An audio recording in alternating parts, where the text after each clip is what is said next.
Oh man. Some days you wake up and you find this news, you read this news that just gets you so excited. Woo, don't worry. The Golden Stallion's here for your Wednesday Q&A, baby. But wow. So I woke up actually just yesterday. Of course, I couldn't share this with anybody because I got banned from the Sovereign Tech Uncensored Facebook group. Not from the group. I got banned from Facebook for 24 whole fucking hours. I'll talk about that during the Sovereign Tech Prime episode this week. Woo, regardless, I read this news. Oh, man. So they are going to, Warner Brothers is going to release on Blu-ray. I don't think that this is a 4K release. I'm fairly certain this isn't a 4K release. But that doesn't fucking matter to me at all. I don't know how the hell you'd even pull that off. Okay. But they are going to release the 3-hour version of the original Superman, the original movie from 1978, with Christopher Reeves. Phenomenal. Oh man. Now I have a copy of this. Okay. I don't have the Blu-ray copy. I have like a VHS ripped copy of this that, ooh, doggy. I don't even want to say what it took to get the hands on that. But I mean, this is, look, I'm going to get into your questions. We're going to talk some tech. We're going to get into some philosophy, some fun stuff. Okay. In a little bit here. All right. But I'm just saying that this is so cool. I reviewed, probably wasn't that long ago. I think it was just a couple weeks before I did the review of Wonder Woman, because Patty Jenkins made it very clear that she made Wonder Woman, like the style of Wonder Woman was very much based off of the style of Richard Donner's 1978 Superman. And rightfully so, because in my opinion, I think this will always be true. The 1978 Superman is the greatest superhero comic book movie of all time. Nothing will ever take that away from it. I bring it up all the time that it has been widely quoted for decades as the last American classic. And the reason they call it the last American classic, because it was the real moment, not even Star Wars. Superman was the real moment when you absolutely believed everything you saw on screen. Like, you couldn't really tell at the time, that there were special effects, that there are wires or anything like that. And to say nothing of the fact that it is a genuinely great movie. It is just a phenomenal fucking film. So excited for the Blu-ray release of this. And so it's going to have the extended cut, and then it's going to have the special edition, which is more or less the director's cut that was decided upon when it was originally released in 2000 on DVD, which that special edition, as they called it then, is fantastic, particularly because Richard Donner came in and he added in this phenomenal scene. I've talked about this. I'm sure I talked about it during the review. He added in this phenomenal scene between Jor-El and Superman, where Jor-El is saying, I wish I was because Jor-El is just, he's a program effectively inside of the Fortress of Solitude. It's not really Jor-El, but he just says he wishes how he could touch his son right now. And also he explains why Superman can't just be Superman all the time, why he needs to be Clark Kent. And it's because, people would go after his loved ones. And right on. It's a fantastic scene in the movie. It's a shame that it was never really there before, other than in the original 3-hour version. Look, when this 3-hour version thing came out, it was 1982. Okay. And it was this huge special premiere on ABC back in February of 82. Okay. And it was a 2-nighter, you understand. ABC was doing this right and left. It was a reason to watch movies on ABC. They did the same thing with Star Trek II, The Wrath of Khan at around that same time, was that they had an extended edition where you had all these extra scenes, which now you can watch. In fact, in the Blu-ray edition of Wrath of Khan, where now they have the Wrath of Khan director's cut, which I'll admit, I'm not totally sold on the Star Trek II director's cut.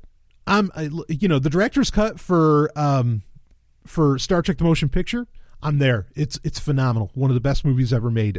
Personally, even before the director's cut, it was my favorite movie of all time. The extended scenes for Star Trek VI, where you have an extended cut of that from Nick Meyer. I'm there. That's perfect. No problem. Hey, rock and roll, baby. But I'll admit, Star Trek II, I'm really not totally sold on that. That's somehow a good thing.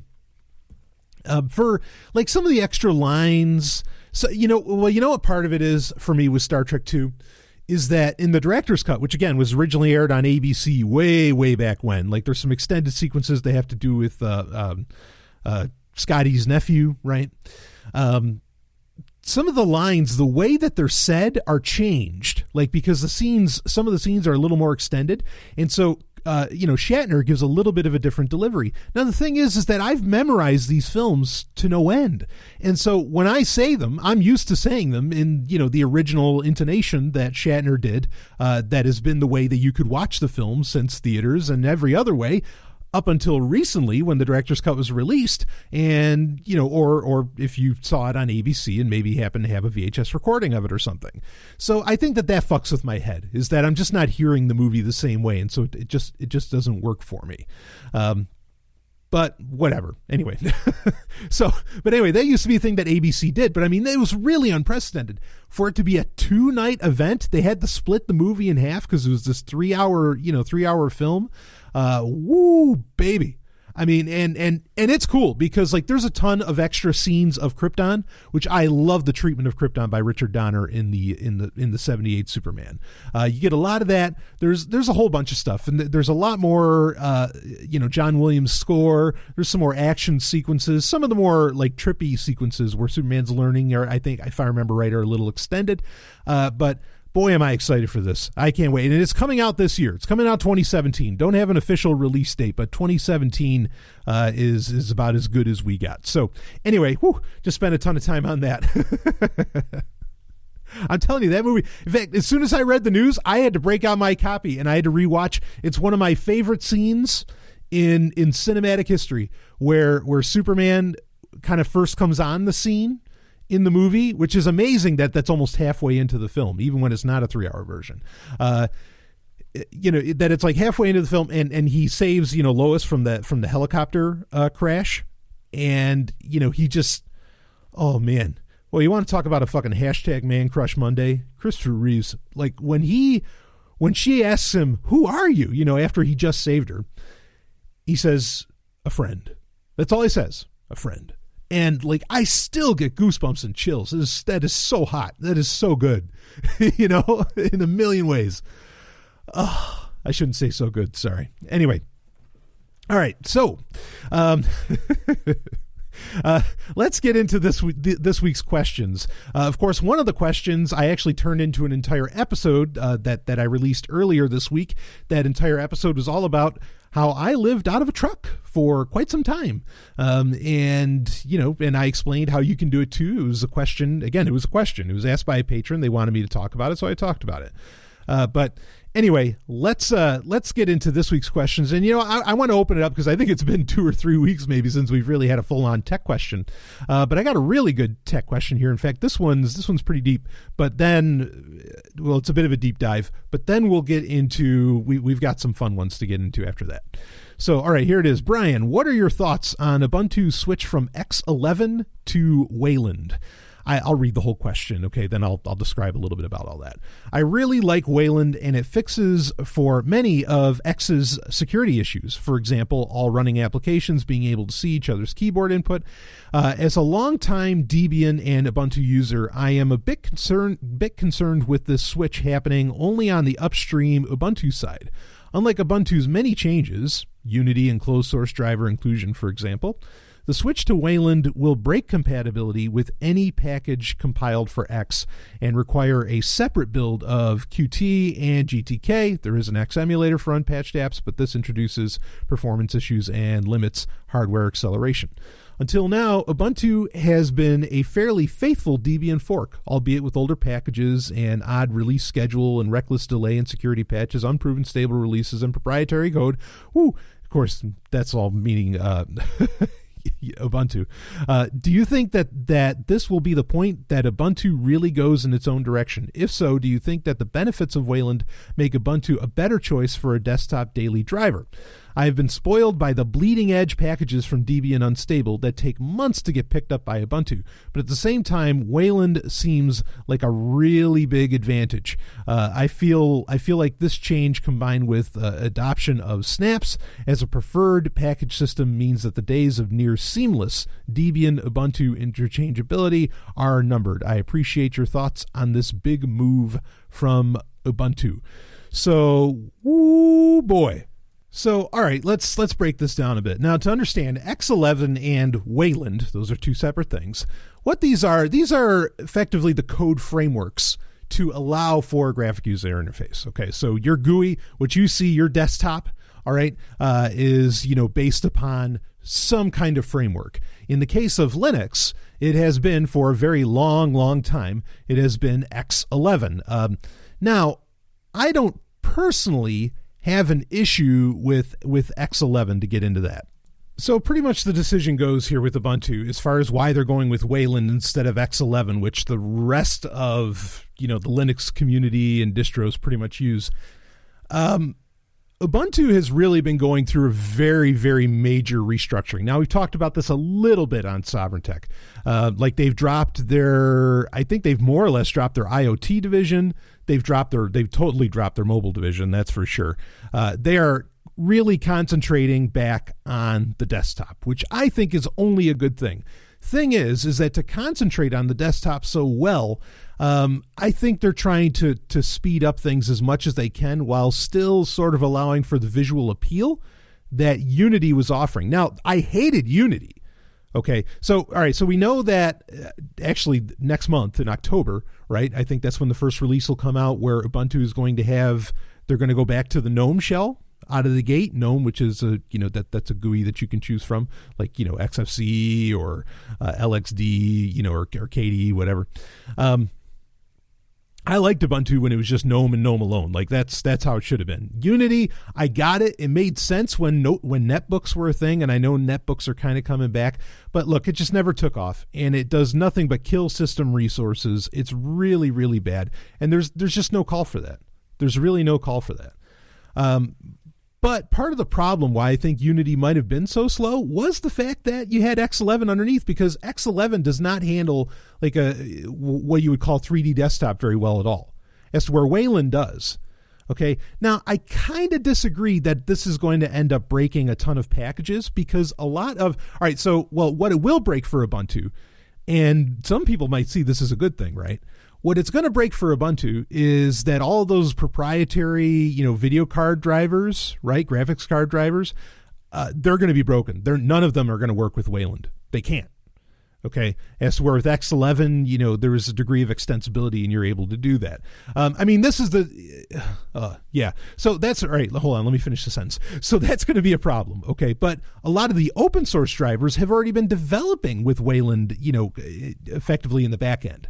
Okay, so there's no issue there, right? And for some people, like especially, if you're the type that's open source only, well, you're probably not using Ubuntu, but if you are, there's an advantage, because you're not going to allow for those proprietary drivers anyway, right? So the point I was going to get to there earlier, or just a minute ago, was that like X11 is really powerful.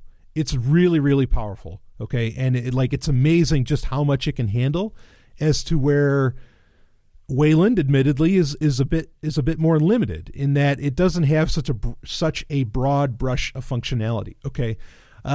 Or extensibility maybe is the better term I should use. So with X11, I think, nobody takes advantage of everything that X11 can do anymore.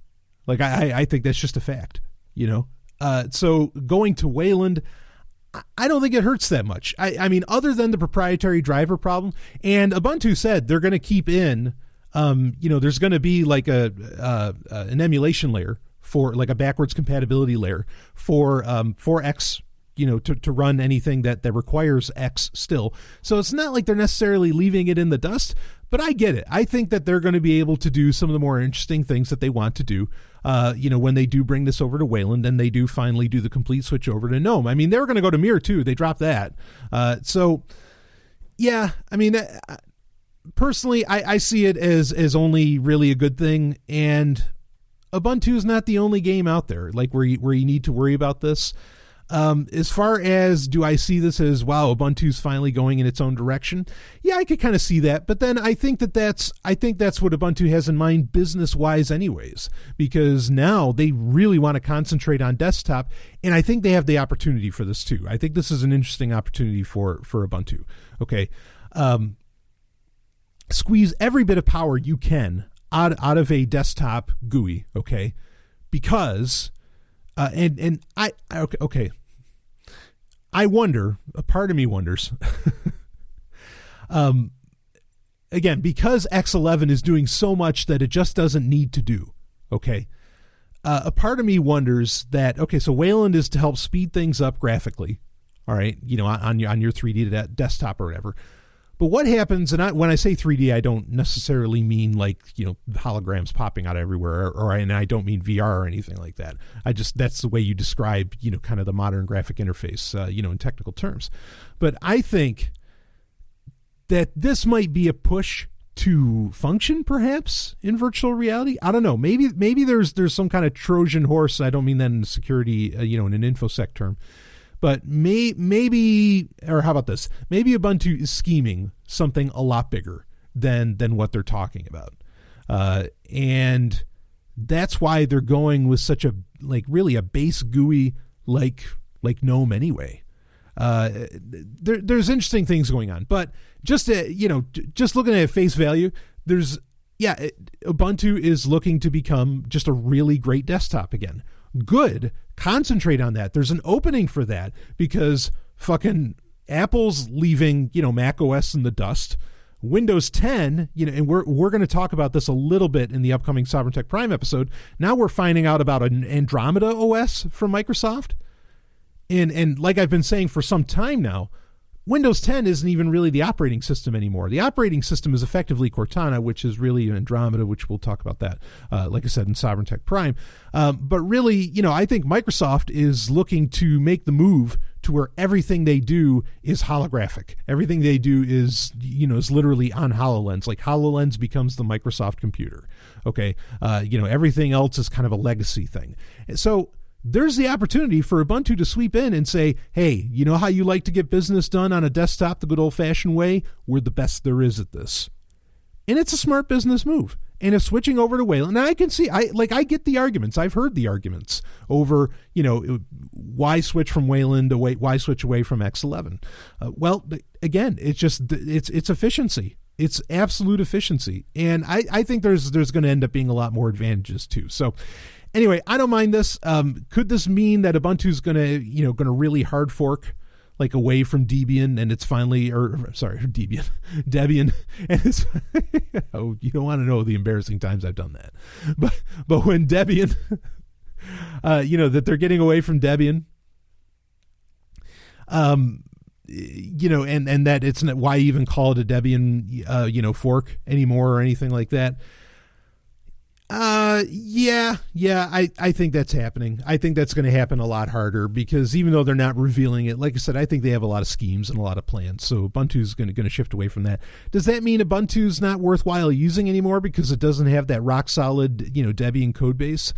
No, I don't necessarily agree with that, but they've definitely got plans. I can kind of understand, where they're coming from. I mean, the thing is, if you want that Debian code base, fucking use Debian, right? I mean, like that's not an insult to anybody. I'm just saying, like, really, just use Debian already. Or if you want some kind of, more open source philosophy involved than what Ubuntu offers, well, then you use Fedora. And look, RPM packages are great, or at least they used to be.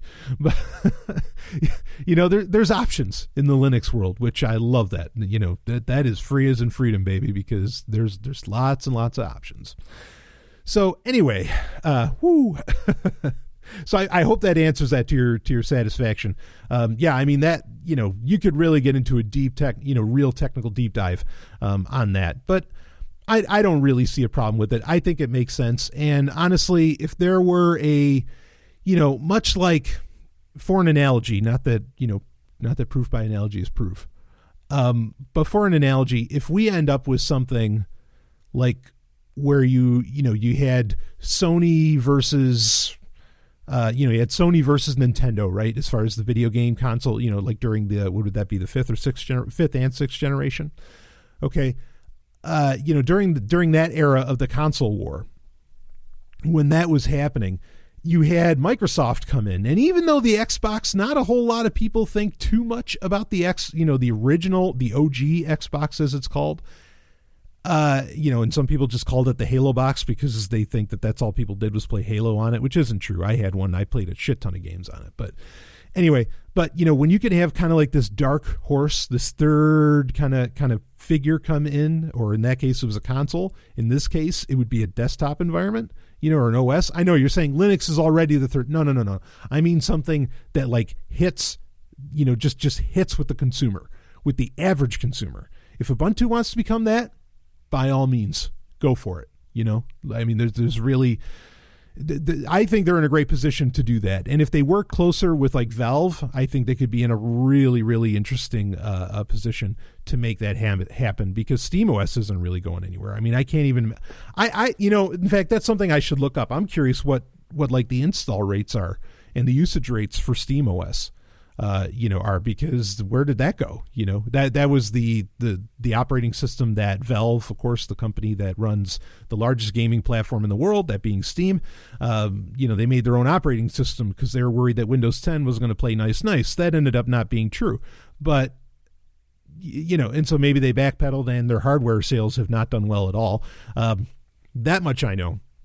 But you can install SteamOS on just about anything, but what do you have to have, like a terabyte hard drive with some crazy requirements. But anyway, Ubuntu could move in on that space. Like I think there's real options as far as that goes. And I have no problem with Ubuntu coming in kind of like Microsoft did with the Xbox, of all ironies, and just disrupting everything and really, really completely changing the landscape of its market category, in that case being, operating systems. And Ubuntu's still doing very well as far as server side. Servers and workstations, like straight up workstations that are connected to straight up servers. So yeah, I don't think this is going to be a problem, and I think it's in Ubuntu's best interest to really refocus and to try new things. I think it's exciting. So anyway, let's move on to another question here. Here's a good one, philosophical one that has to do with a comment that I made an episode, I guess would that have been episode 243, this past week's episode, where during tech history, I talked about the bullshit of success blogs.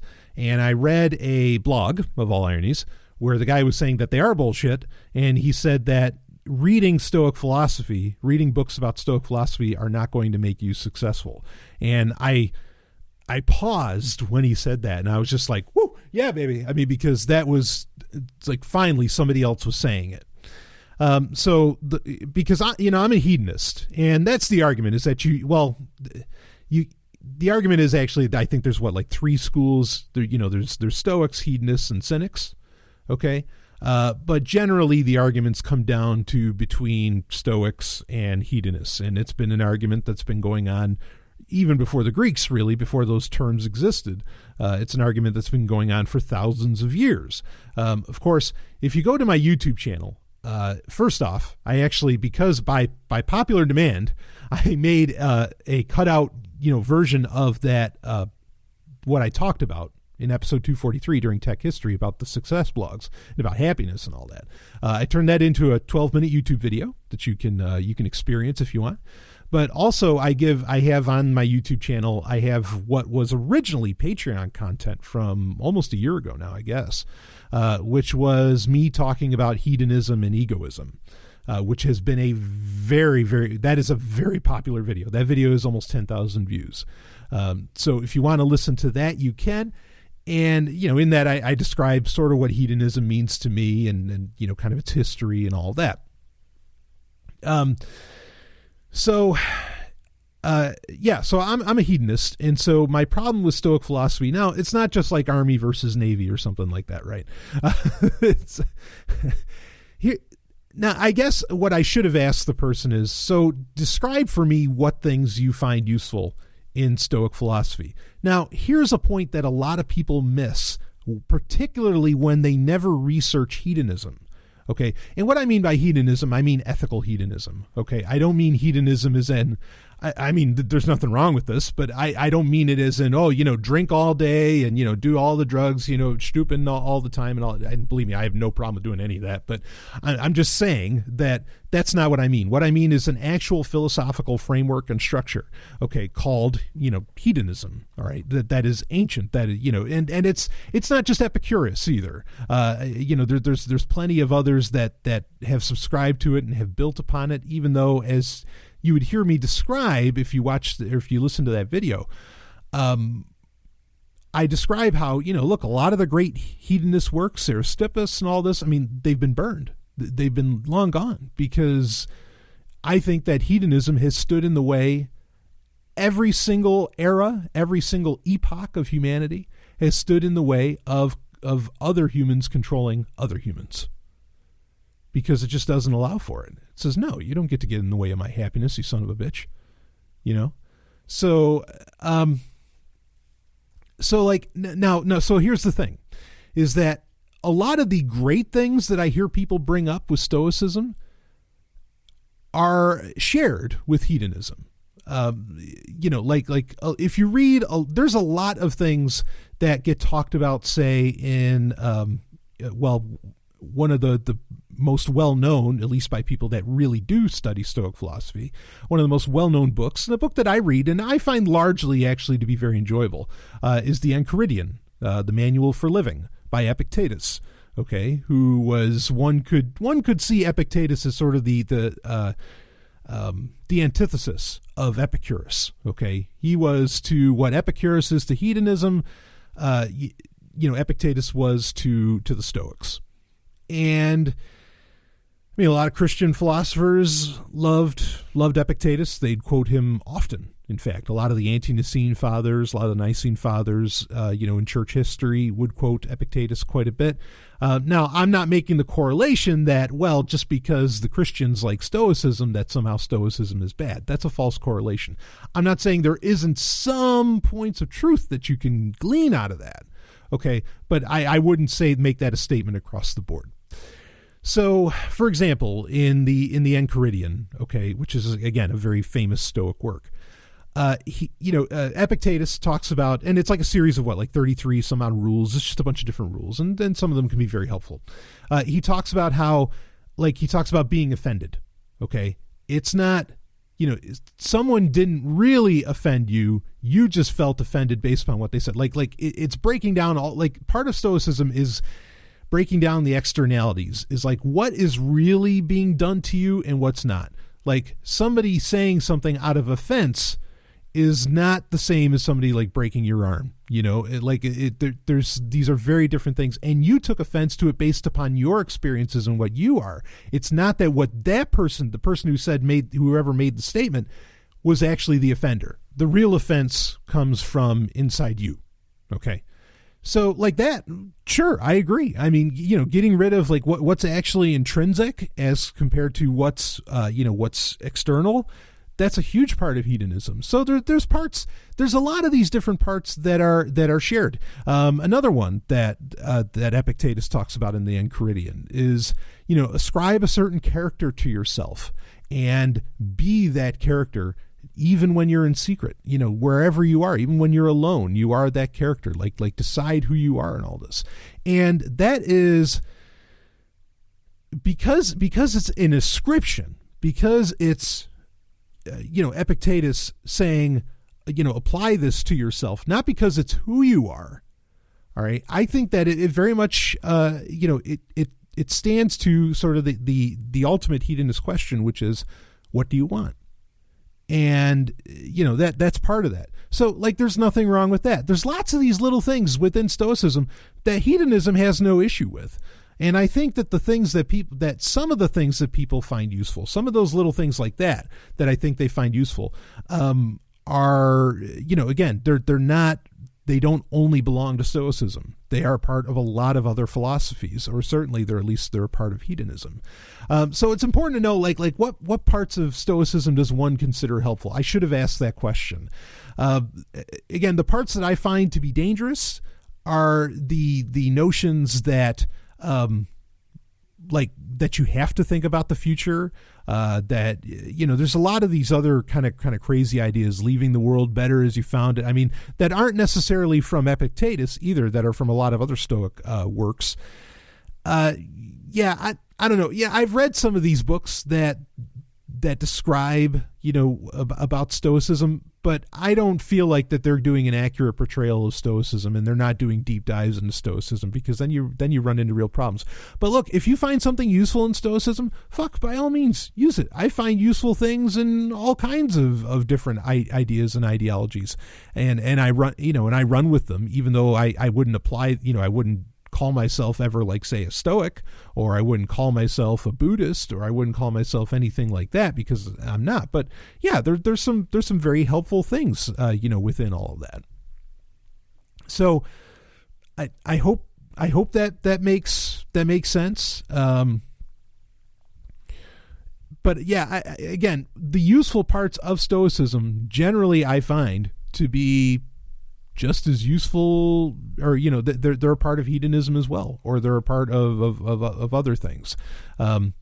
So yeah, that's why I don't have, I can't think of anything that I've ever read in Stoicism where I thought to myself, the hedonists were wrong. The Stoics actually got this one right. Usually what happens is that no, what the Stoics said actually is the same thing the hedonists have said, which happens fairly often.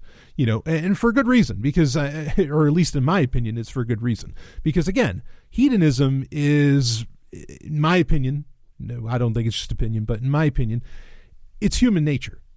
All right. And that's why historically, the earliest writings we have, the shit that's in cuneiform is, talks of hedonism. It doesn't talk about Stoicism.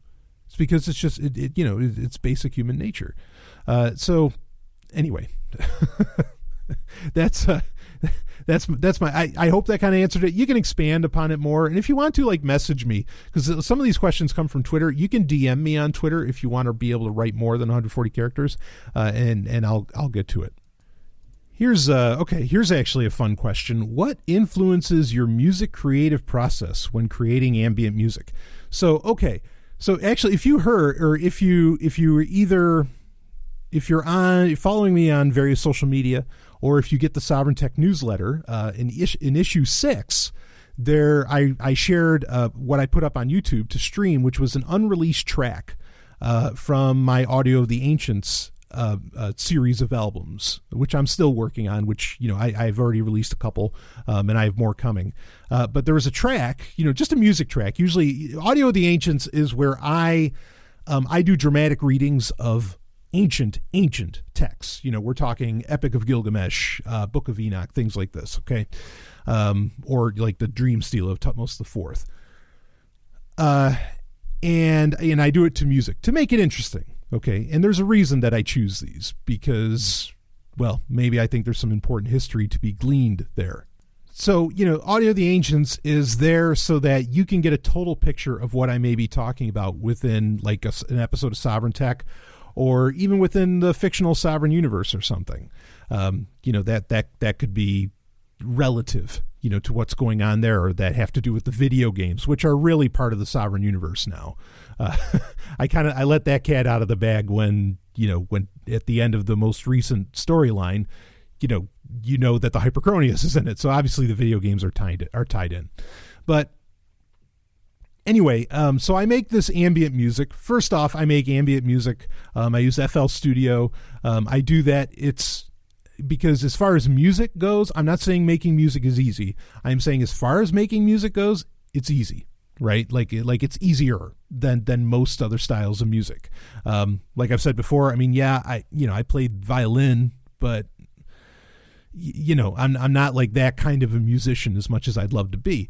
But anyway, I make ambient music. People love it. People have come up with some very creative uses for it and have enjoyed the hell out of it. I even know there's kids out there that listen to it. It's amazing. My mind is boggled at this fact. But anyway, so I released this unreleased track. I released this unreleased track, which makes it not unreleased anymore. But I released this unreleased track because, I just wanted to keep it fresh in everybody's mind, saying, hey, I know it's been a couple years, but look, Audio of the Ancients, it's still going. It's still a thing. It's still happening. Okay. And as far as what's the creative process when creating ambient music? Yeah, it's generally, I mean, again, I do it all in FL Studio. Okay. I will use my computer keyboard, like a MIDI keyboard, effectively. But on FL Studio, it shows you, like I could even do it with a mouse. Like it brings up like a virtual keyboard on the screen that you could mess with and everything. To say nothing of how exciting this whole process is going to be whenever HoloLens really does come out or something like it. I'd prefer an open source implementation, but whatever. Okay.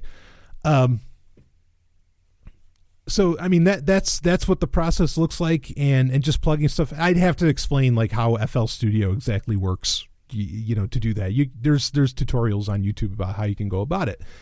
But like what's, I guess more the creative, not the technical process, but like the creative process, what goes on for me. I have very specific ideas of what I want these things to sound like. I mean, usually there's texts, ancient text that I want the music to match. And so what's happening in the text, the music kind of has to match it. But there are certain styles, little notes, hints, whatever, that are quips, musical quips that I sonic quips that I want to hit, that give each album character and connective tissue. So like one effect that I really like to put in is kind of this almost like a sweeping sand sound to sound like the sands of time. Now I'm not taking necessarily a sound effect to do that. Not like a professional Hollywood sound effect or something, or I'm not just like dropping in, oh, I went on YouTube and I got a sweeping sand sound. It was something that I programmed. And I want that to kind of to be a part of it, especially towards the end of any of the music, like this, just like that, that's an important aspect of it for me, because you're traveling through time, or that's kind of the mental hint that you get. And a lot of people, this is the first time I've ever talked about this, and people have admitted to me that they felt like they were moving through time. When listening to it. I don't know if they're on certain substances, and if they are, hey, great. Obviously I have no problem with that. So anyway, yeah, I mean, there's just a lot of those little things that need to be there. I like a haunting sound, because that also gives you the sense that you're kind of going, especially when it's something like The Descent of Ishtar, which was, which was the last album that I released so far. You're going into the underworld. This needs to be very dark stuff. This isn't like happy-go-lucky shit. So I kind of want a nice haunting tone, that comes on with it. And, to get in the mood for a lot of this stuff, I do listen to other music. I don't copy what other music does. I hope I make that abundantly clear. Because I can't. Like, I'm not a guitarist. I'm not, any of that kind of stuff to where, like, I could even match that. Okay, or even match that level of musical craft. But, the emotions that can be brought on. I'll listen to certain things. I'll listen to certain scores where, I kind of want to just like, I got to get in that mood. And it's either I could watch a movie to get me in the mood, or even like an episode of a TV show, perhaps a particular one, or, or I will, I'll put on some kind of music to just to get me in the mood, not to copy what they're doing at all. Because I don't, but just to get in that mood. I mean, everybody knows this. Music is so powerful. It's so powerful. It's amazing what it can do, and it's been known to be powerful for a really, really long time. I mean, speaking of ancient texts, you just read Torah, and King Saul's like, bring me David with his harp, and have him soothe my soul when he was feeling like really, really ill. Like, music can lift. It's an old idea. The idea that music can really have like a real effect on you and all that. I'm not talking about anything woo-woo or not quantifiable, but it's there. And yeah, so I really need to get into the mood with that. I don't generally, it's not like I watch like a horror movie necessarily or something. But I will watch something where like, kind of evil is winning the day, which I generally enjoy that sort of film anyway. But yeah, I'll do that, and then I'll get into it. Or something I do a lot is like I'll watch something from Stargate, And that will definitely help get me kind of in the mindset where I want to deal with like, where I'm getting in that mindset of, okay, yeah, here we go. These are ancient times, blah, blah, blah. How are we going to make this sound? Everything, it really needs to be visual, and you need to feel it, and you need to have some degree of visuals in your head. When you make that kind of music. So those are the things, I use a lot of inspirations that really, really help out with that. But I like it to be droning, dark, deep, and very sweeping. It's not music that you would fuck to, but then that's not the point. I mean, some of it, like there's certain points where I actually with the Epic of Gilgamesh, which I've been working on for a while, that was a real challenge, was starting off like, okay, wait a minute, how exactly do I, like, I can drudge out this really deep, dark shit, but like, how do I bring up something that's like, could I fuck to that? And that was, well, you'll hear it when it comes out, but that's definitely a very, very different situation. So anyway, let's see what else do we have? What other question can we get into? This one's fun. Do you think Vince McMahon's impact on wrestling was good or bad overall, considering the relatively high number of wrestler deaths? And then there was an asterisk. There was a second. This is also from Twitter. Given the relatively high number of wrestler deaths that have increased as WWF, or now it's, of course, WWE, WWE's influence on wrestling surged. Oh, boy. So, okay. So for those that don't know, I am... I talked about this recently. Even in just the most recent Patreon episode, I talked about it. I used to be a huge wrestling fan. Well, anyway, I'll just stop at that. But wrestling is just a phenomenal thing, and it has such an amazing history, a history that will probably never get completely or accurately recorded, because it is, especially before, back when the WWE was the WWF, but even before that, when it was the WWWF, there was another W, okay? And it was mainly based out of New England, and I mean, it just owned Madison Square Garden pretty much, just owned the New York market, which was a huge market, okay? Before then, I mean, there were so many, you had all these different like territories, and you had all this local wrestling going on and everything, which was kind of a huge deal. And you ended up with, you had the National Wrestling Alliance, you had the NWA, not the NWO, but the NWA, which would later kind of morph into WCW. That wouldn't end up being exactly true, because what would happen is that after WCW would get bought out by the WWE, by Vince McMahon, as well as ECW would get bought out by that, which was another competitor. You would have, you would end up with TNA, okay, which was supposed to be total nonstop action wrestling, okay, started by, well, it was actually a father-son kind of duo, but pretty much started by Jeff Jarrett, who, in fact, if you want you want a little hint into how much wrestling has inspired me, Jeff Jarrett was the first guy I ever heard say slap nuts. Everybody loves it when I say slap nuts. Jeff Jarrett was the guy that, as far as I know, came up with it. Or at least he was the first one that I heard say it a lot. And that's back when he was into the NWO, when they had the black and silver. Anyway, that's a long story. That was just before they did the whole New Blood and Millionaires Club rivalry. With when Vince Russo and Eric Bischoff kind of joined forces. That was an amazing time, in my opinion. A lot of people didn't like it. I loved it. I thought it was exciting as fucking shit. But I mean, except for Hogan coming out as Terry Bollea, that was kind of BS. It's like, yeah, you're not messing with Hulk Hogan anymore. Now you're messing with Terry Bollea. Like, that was just stupid.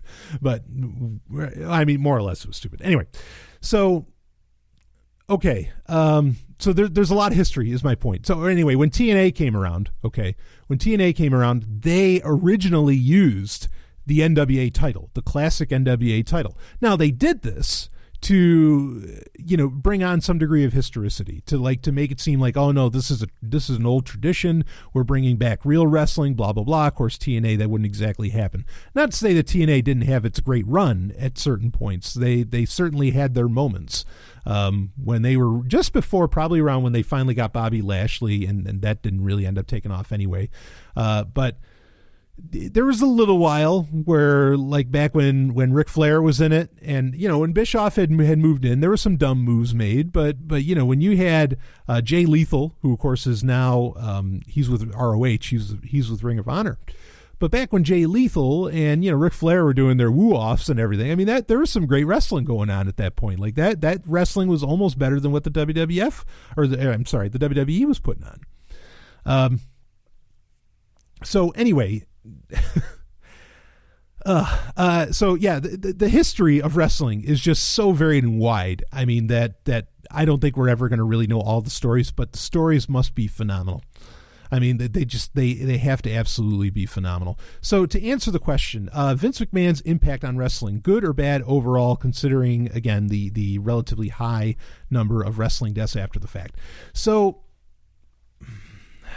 that's an awesome question that I've never really thought about, because I've always just instantly thought to myself, well, shit, it's Vince McMahon. It's Vinnie Mac. He can do whatever the hell he wants, and he's only done great things, for the entire industry. When Vince McMahon, I think, I think his impact had been good overall up until it got to the point that there was no longer any real competition, up until he bought out WCW. And that's when I think things got a little ugly. And I think he knew it too, because in fact, you had to, and what time frame would this have been? 2000, 2003, something like that, when he finally did that.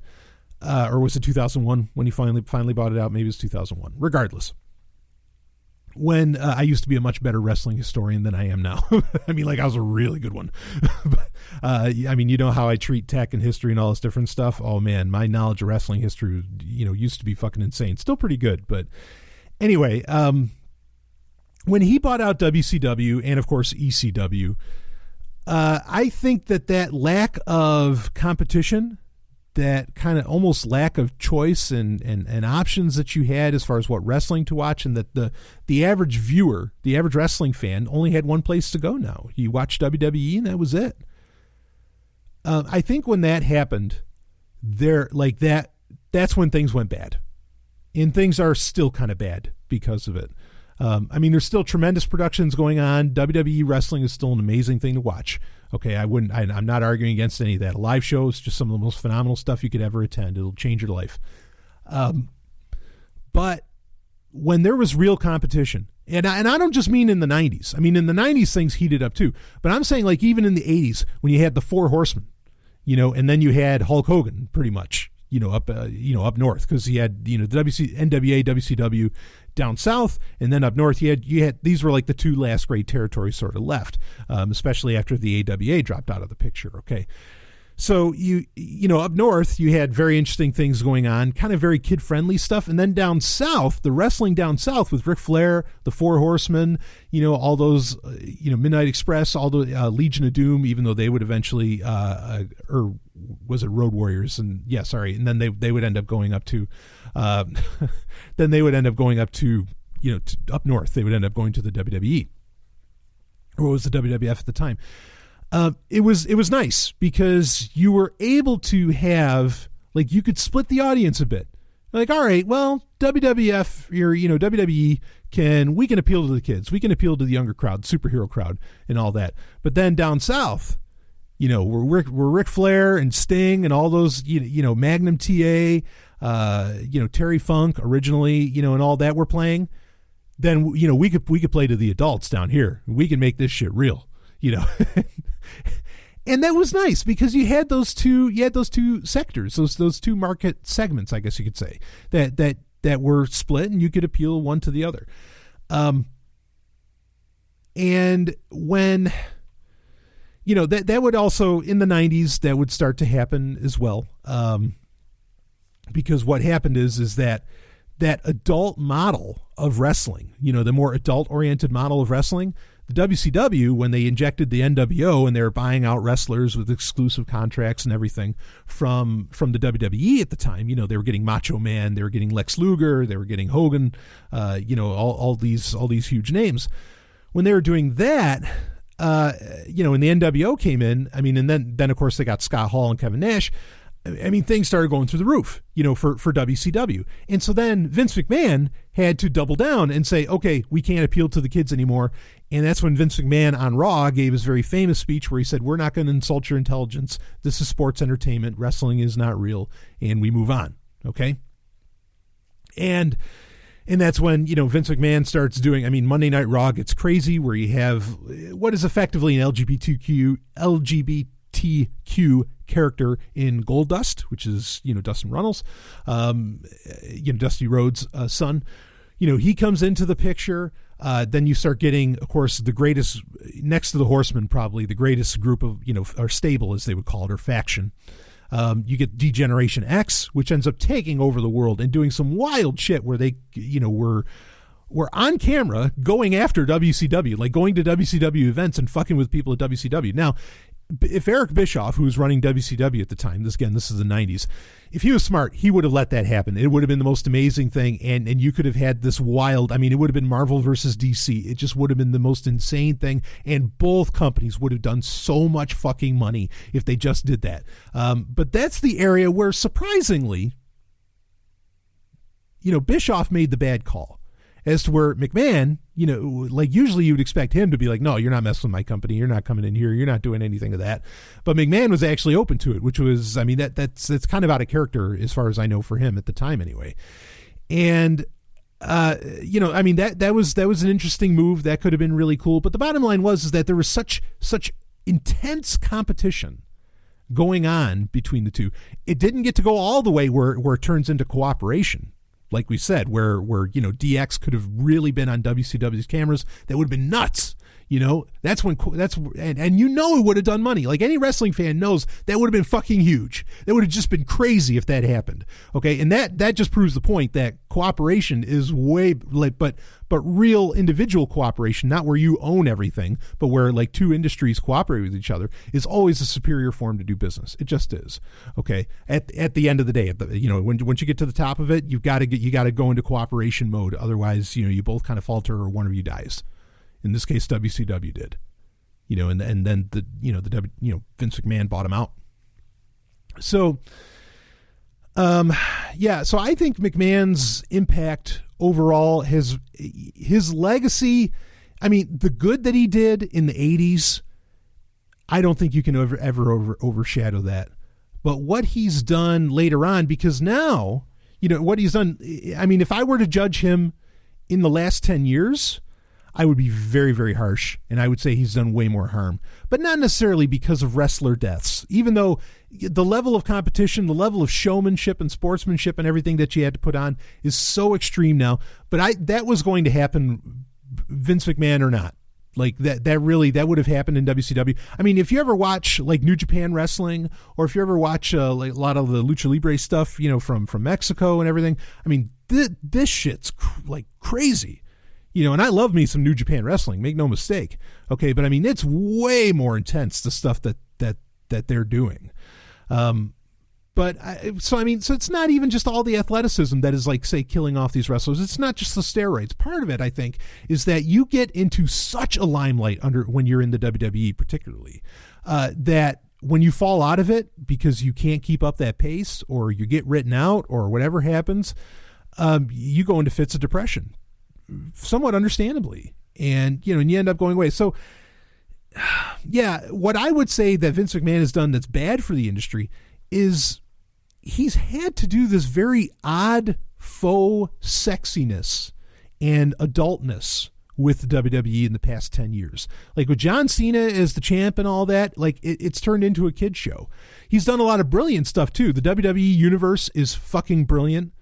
I could talk about this forever. So, but I guess just to answer it simply, if Vince McMahon never came onto the picture, I think we could be living in a very interesting world where you would still have the territories of wrestling, but to some degree that's coming back again, because I think people are backlashing against the fact that, hey, Vince has given us a kid show, or what is intended and largely a kid show. Again, Vince still has to inject some of the sexier shit here and there, right, with the whatever he does, the divas and all this different stuff. And I mean, holy shit, if you're not seeing these videos where, like, I mean, the guys and gals are stooping each other backstage, like, nonstop. I mean, like, there's those leaked videos of Paige, one of my favorite newer divas, where, I mean, and she's, like, with 5-6 different wrestlers, throughout those videos. I mean, like, so the sexuality is getting expressed somewhere if they can't fucking put it on camera. All right. But yeah, that's so I guess to answer the question, that's so tough because there's a million ways where what he did is great. And then there's a million ways where what he's done is really, really bad. But he created the greatness. He brought it. I think he kind of, well, not exactly, because again, the NWA, WCW down south in the late 80s, early 90s, and of course, even in the later 90s when the NWO came on, was being very adult and being very sexy and delivering what I think wrestling really needs to do. I think wrestling at its core is adult entertainment. It was not kids entertainment until Vince McMahon did what he was doing in the 80s, until he started selling the t-shirts and he did the Rock and Wrestling Connection and all that different stuff, on MTV and all that shit. He's the one that pushed it towards the kids. And that might be the worst thing that he did, because I'll tell you, I mean, just because I lived in New York, I've said this a million times, but just because I lived in New York, yeah, I would have been a wrestling fan. All right. Just because I lived in New York. It's what you do. But what made wrestling stick with me, what made me fall in love with wrestling, especially when I was a teenager, was D-Generation X, was the NWO, was the Four Horsemen, was Ric Flair talking about, being a kiss stealing, wheeling dealing, limousine riding, jet flying, son of a gun. I mean, like that whole thing where, women all over the place, I mean, and that was happening like at Raw's. Like I had to go to a Raw because, I mean, women were taking their tops off whenever, Triple H and Shawn Michaels or if it was the later incarnation of DX, whenever those guys would come out, I'd be like, yes, this is like a metal show, because at metal shows at the time, you weren't seeing that shit. Are you kidding me? The fucking metal was what, Silverchair and fucking Green Day and whatever else. Like, I mean, there's, it's not a TNA show, God damn it. And I don't mean TNA is in total nonstop action wrestling. I mean is in tits and ass. You weren't having a good time at that stuff. Fuck that. No, I wanted to go to a place where people let loose, where they went wild and that, dropped the inhibitions and all that. That wasn't happening at metal shows at that time, unless it was a band from the 80s. And even they were, trying to fit in with the bullshit that Nirvana ended up shoving down everybody's goddamn throat for 10 years. Okay. Or, throughout the 90s, I should say.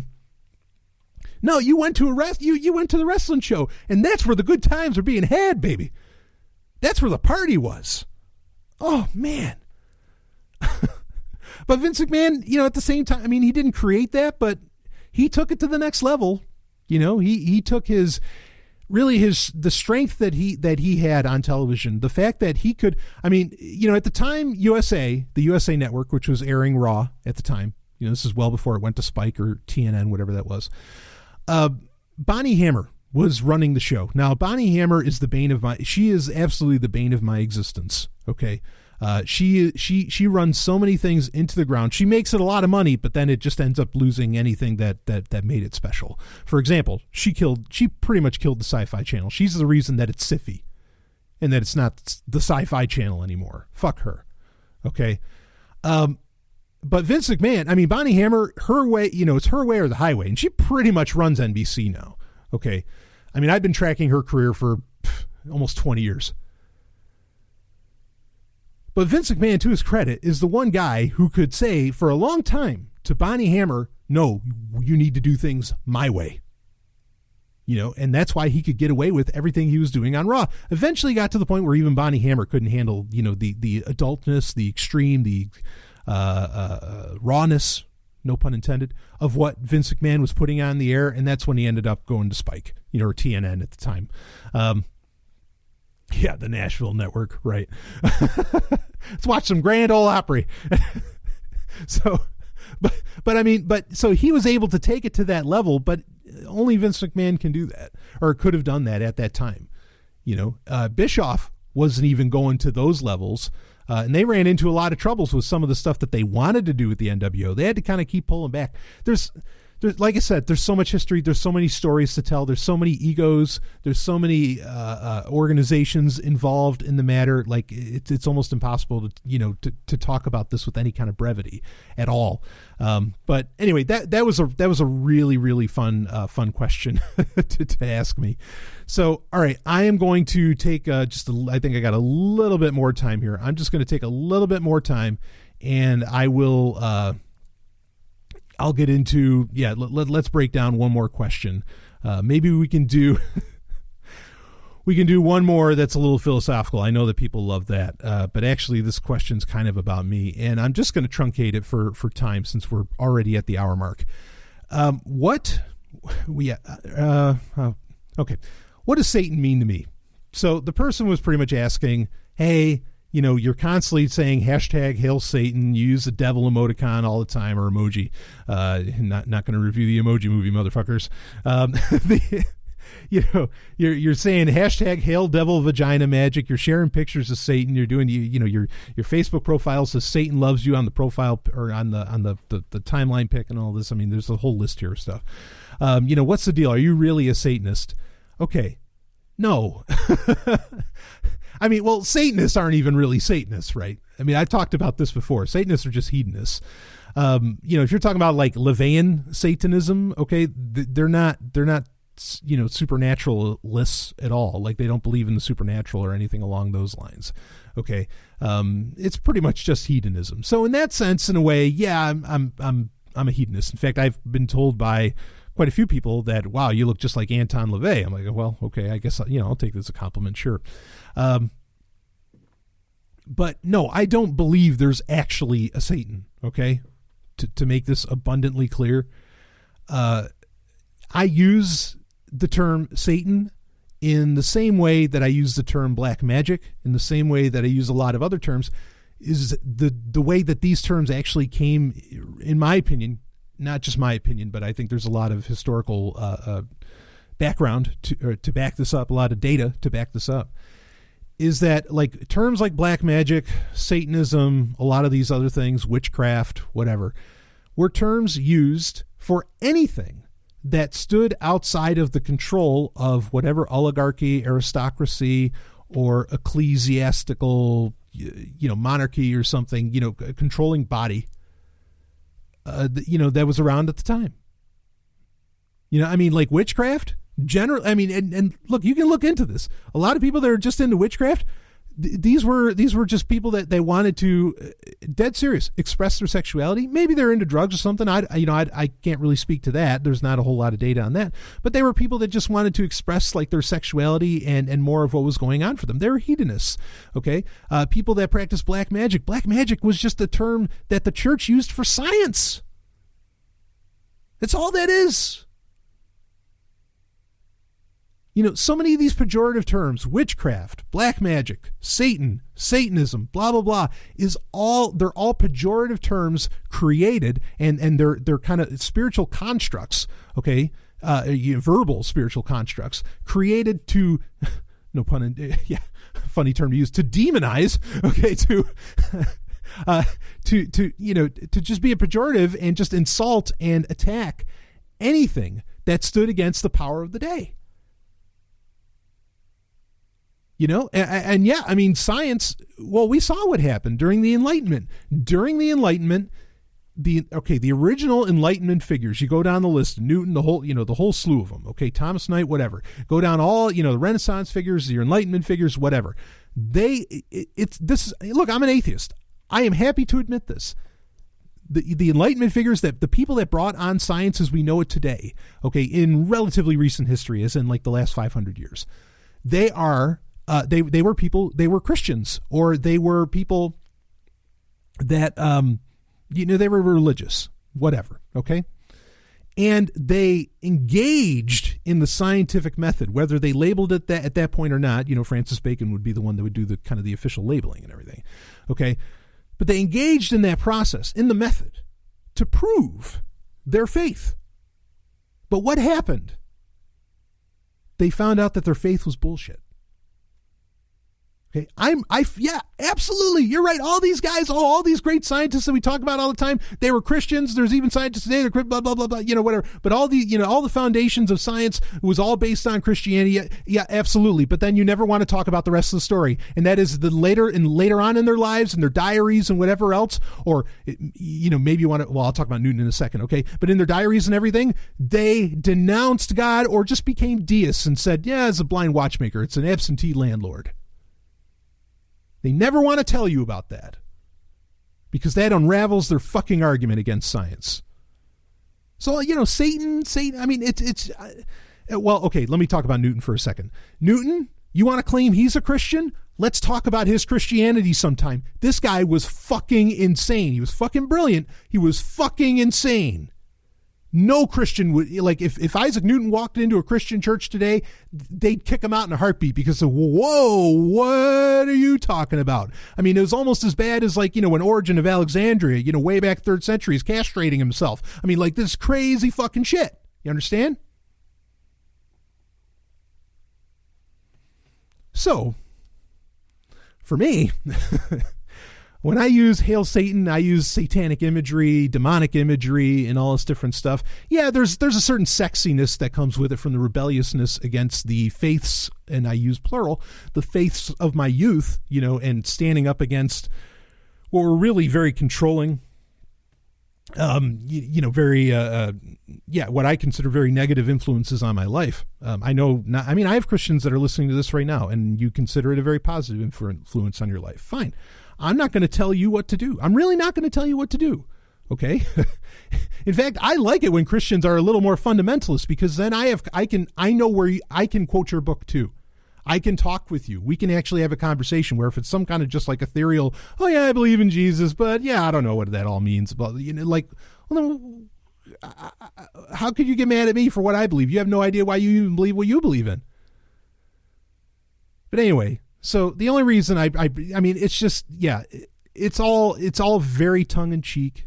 Okay. The whole hell thing, all that stuff. It's very tongue in cheek. It is rebelliousness that I'm still kind of engaging in. I mean, now it's almost like, for me, it's like a part of I don't want to say an act because I'm not putting on an act, but it's part of the act. It's part of the show. Like now people expect me to say great Satan. They expect me to, you know what I mean? Like now it's just part of it. Just like imagine listening to a Sovereign Talk without me going, whoa. I mean, that'd be crazy, right? If you never heard that again, you'd be wondering what the hell's wrong with them. So now it's just baked into it.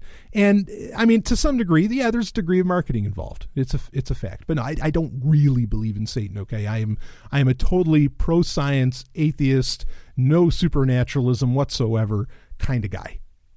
Okay. And when I talk about, when I'm praising evil and all this different stuff, well, again, what people, that's in many ways, I mean, there are absolutes that can come from biological universals. Okay. But because I don't want to sound like I'm a subjectivist or something like that, but like, to some degree, to quote Obi-Wan Kenobi, I mean, many of the truths we cling to come from a certain point of view. What one person considers evil, is only evil based upon the fact because you believe in some 1,000-page book when it's not. There's nothing really evil about it. It's just because you were told that you thought that it's supposed to be evil or something. Okay. So when I use those terms like that, yeah, it's really all, it's kind of a little societal pushback. And I know, I mean, I've talked to some of my Christian listeners and of other faiths and they get it. They know, like, yeah. We get it that you're just like, this is just the thing. And that, we know, what you're talking about and it's fine and whatever. And they don't mind. So whatever, so yeah, I mean, because obviously like the concept of hell based upon like the traditional Christian or more Catholic, the traditional Catholic descriptions of it. Why would I praise something like that? That's a terrible idea. In fact, it's the reason I'm not a Catholic. Well, it's part of the reason that I'm not a Catholic. Because people go there? Fuck that. What kind of tyrant are you worshiping? Who deserves that kind of crap? But anyway, so yeah, so there you go. Do I really believe in Satan? No. Okay. Hopefully that's the final word on the matter. Maybe I need to say it on the Sovereign Tech Prime episode. It's all for fun and sexy, and it's just like a Halloween. How everybody dresses like a demon, or a woman will put on devil horns, and it's all very sexy and everything. It's totally in that, for lack of a better term, spirit. Okay, nothing more. Okay, woo. Anyway, that's it for this Q&A episode. I hope you found it interesting. A lot of varied topics. So and some like kind of niche. I feel like very niche questions. So more content will be coming out this week. We got your live Q&A coming up on Thursday. Going to be a great time. I will see you on the other side.